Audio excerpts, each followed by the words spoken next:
1066 and you're a peasant farmer in England. You've worked the land for Lord William the Conqueror for your entire life and you've never had enough to eat. In fact, everyone is starving in England. So you and all of the peasants around you have packed up and gone to town to beg for food. But as you arrive, you see the most massive army you've ever seen, led by William himself, riding into town on horseback. This must be it, you think, the rumored Norman army that's supposed to take over England. You better get out of here before they find out you haven't paid your taxes.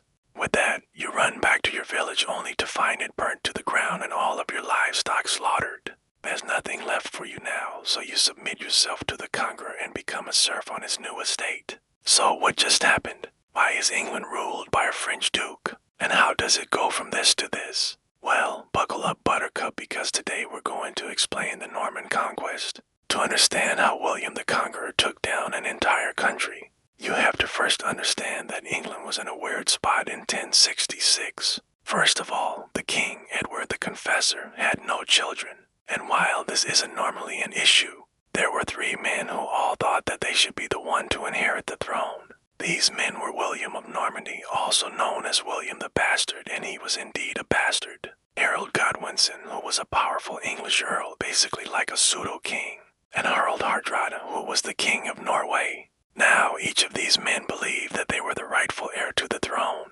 but really anyone could claim that title, because England didn't really have a system for inheritance yet, and since the king was childless, it looked like whoever took the throne would be responsible for establishing that system.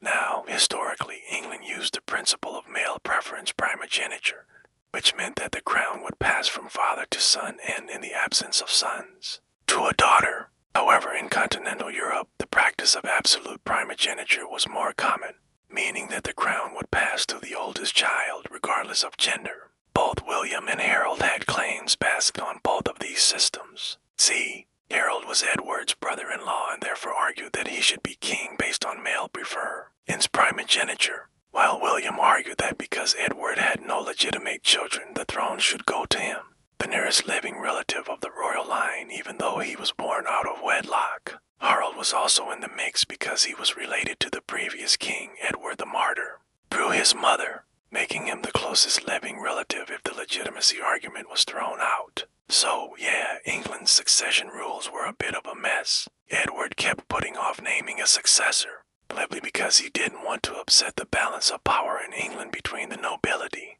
by choosing one of these men over the others.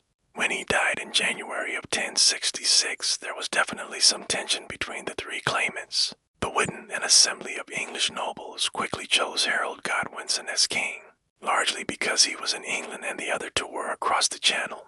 William and Harold weren't too pleased with this decision, and so they began raising armies to make their own claims on the throne. Harald Hardrada's invasion force consisted of 300 ships and 7,000 men, most of whom were poorly armed and armored. He landed in northern England in September and won a victory at the Battle of Fulford Bridge against the English forces sent to stop him.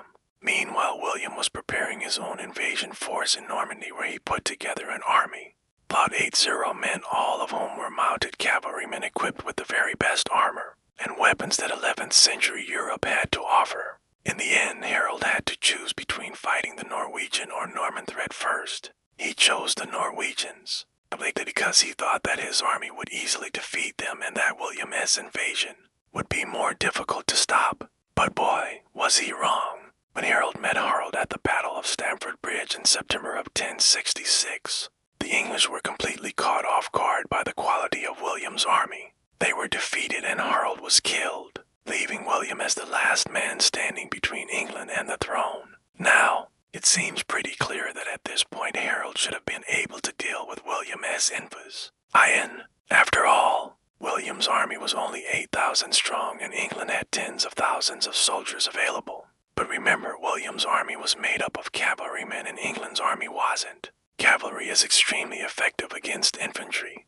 If William could just get his men across the channel and into England, he would almost certainly win a battle against Harold and take the throne. The problem was that crossing the channel was no easy feat. See, back in the day, boats were kind of like buses. You had to wait until they arrived before you could board them, and no one was running a regular ferry service from France to England just yet. The only way for William to get his army across the channel was to use a fleet of ships, which he did, landing in the south of England on September. Harold marched his army south to meet him, but not before. His queen wife and a bunch of nobles convinced him to accept a truce, so that they could attend the funeral of King Edward the Confessor, which was taking place in London on Christmas. It was probably a good idea for Harold to accept the truce, because William was fast approaching London with his army. But the problem was that during the funeral, William also entered the church and made a claim on the throne, which in turn angered Harold, who then punched William in the face. Talk about awkward family drama. With the truce broken, Harold S. army got right back to fighting William S. and the stage was set for the Battle of Hastings. Now, there are lots of stories about the events leading up to the battle, like the story of a band of English archers who snuck out of their camp at night to kill William, but only managed to murder a random French monk instead. But none of those stories are true. What actually happened has been immortalized in the Bayeux Tapestry, a 50-meter-long piece of cloth that depicts scenes from the Norman Conquest. According to the tapestry, William spent the night before the battle praying in his tent while Harold spent his time doing literally anything else. Then at dawn, the two armies met. William's cavalry charged forward, shattering the English shield wall and breaking their formation. This is where the story of the 7 sleepers comes from. The legend says that Harold's 7 bravest knights fought to the death, protecting their king as they fell. Really, they just died protecting their formation, which broke apart once they were dead, allowing William's cavalry to flood through the gap. Once Harold's army was broken, William's men went nuts. The English fought valiantly, but the cavalry simply overwhelmed them. Even Harold was able to slay many of the Normans before he was killed, possibly by an arrow to the eye. After Harold was dead, William was victorious. But taking over England wouldn't be as simple as slaying its king. See, after Harold's death, the English nobles gathered at a meeting in London and named William's former ally Edgar Atheling king. William spent the next 6 months besieging towns, taking prisoners and executing people like Harold's sons who tried to escape to Normandy. He also refused to allow the English nobles to come to him and negotiate a peace treaty. He wanted them to beg for mercy instead. Finally, in December, the English nobles submitted to William and recognized him as king. That is why you started the video as a serf. William changed the English social structure to benefit himself by stripping the English nobles of their power and replacing them with loyal Norman nobles. He reorganized the English legal system and established a centralized monarchy, and he forced the peasants into a rigid class system. As serfs, you weren't allowed to leave your lord's land and you were forced to work for him for 3 days every week. If you wanted to get married, you needed permission from your lord, and if you wanted to go to war, you had to serve in your lord's army whenever he called for it. Life was bad for the peasants in England after the Norman Conquest, but it could have been worse. Remember, you could have ended up in France or Norway. Thanks for watching.